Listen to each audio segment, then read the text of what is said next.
Jacob आबाद में साल 2022 का इख्तिताम बेहतरीन रंगारंग म्यूजिकल तकरीब से किया गया।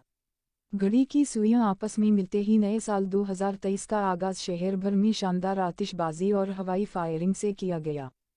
जैकब आबाद के डीसी चौक पर मुनक़िद वराइशी शो के उन्वान से शानदार तकरीब सजाई गई। तकरीब में बड़ी तादाद में शहरियों ने शिरकत की। तकरीब को चार चांद लगाने के लिए बेहतरीन सिंगर्स ने खूबसूरत आवाज़ का जादू दिखाया और अवाम से खूब दाद वसूल की।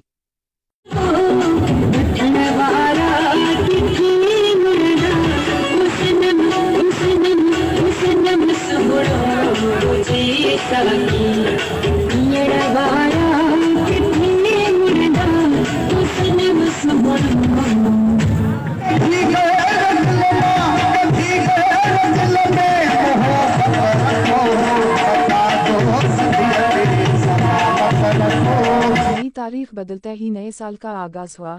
शहरियों ने खूब इंजॉय किया और अल्लाह पाक से नए साल और आने वाले हज़ारों साल पाकिस्तान और दुनिया भर के तमाम इस्लामी ममालिक के लिए खुशियों भरा साल बनाने की दुआएं भी की।